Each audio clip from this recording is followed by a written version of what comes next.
Welcome to Smart Stock Watch, your go-to channel for in-depth financial analysis. Today is September 4th, 2025, and we're diving into the Toro Company's fiscal 2025 third quarter earnings report. Joining us is John, senior analyst from Smart Stock Watch. John, thanks for being here. Thank you for having me. The Toro Company, a leader in outdoor environment solutions, has just released its Q3 earnings. Let's delve into the details and see how they performed this quarter. Revenue and profitability overview. Let's start with the top line. The Toro Company reported net sales of $1.13 billion for the third quarter, which is a 2% decrease from the same period last year. However, their adjusted earnings per share increased by 5% year over year to $1.24. John, can you explain this contrast? Absolutely. While net sales saw a slight decline, primarily due to prior year divestitures, the company managed to increase its adjusted EPS to $1.24, beating the forecast of $1.22. This was driven by strong performance in their professional segment, which offset the weaker residential segment. The professional segment saw a 5.7% increase in net sales, contributing significantly to the overall profitability. Segment performance analysis. John, let's break down the segment performance. The professional segment seems to be the star performer this quarter. What are the key drivers here?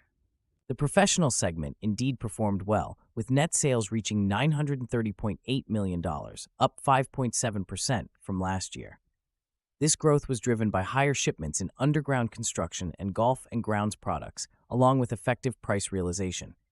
On the other hand, the residential segment faced challenges, with sales dropping by 27.9% to $192.8 million due to lower homeowner demand. And how did these segments impact the overall earnings? The professional segment's earnings rose to $198.5 million, reflecting a strong margin expansion to 21.3%. In contrast, the residential segment's earnings plummeted to $3.7 million, primarily due to lower sales volume and higher costs. This disparity highlights the importance of the professional segment in driving Toro's profitability. Operational efficiencies and future outlook. Operational efficiencies seem to be a focus for Toro. Can you tell us more about their AMP program and its impact? The AMP program, which stands for Amplifying Maximum Productivity, is a key initiative for Toro. It's already delivering $75 million in annualized savings and is on track to reach at least $100 million by 2027. This program, along with strategic capacity alignment and tariff mitigation, positions Toro to grow earnings even without revenue expansion. Looking ahead, what does Toro's guidance tell us about their future prospects? Toro's management expects both net sales and adjusted EPS to be at the lower end of their prior guidance ranges, with net sales flat to down 3% and adjusted EPS around $4.15. This cautious outlook reflects macroeconomic challenges, particularly in the residential segment, but the company remains optimistic about its professional segment and cost-saving initiatives. CEO insights and strategic initiatives.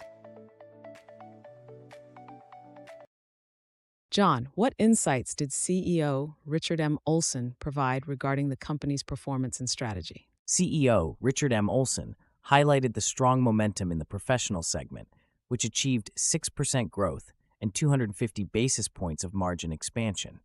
He emphasized the role of the AMP program in exceeding earnings expectations despite challenges in the residential segment. Olson also pointed out that continued innovation and productivity focus will be crucial for improving profitability and shareholder returns as markets recover. It sounds like innovation is a key part of their strategy. How does this play into their future plans? Indeed, innovation is central to Toro's strategy.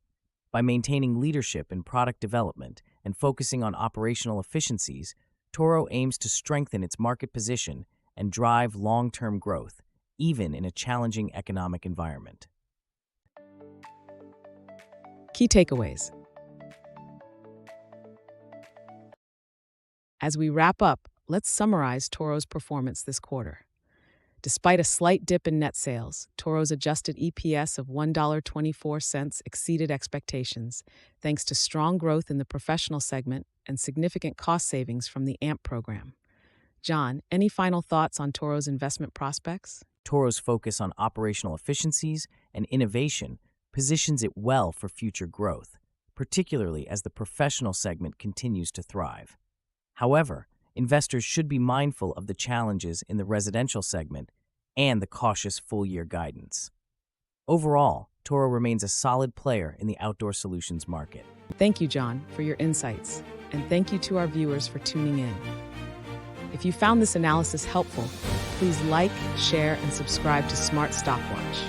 We'd love to hear your thoughts on Toro's performance in the comments below. Until next time.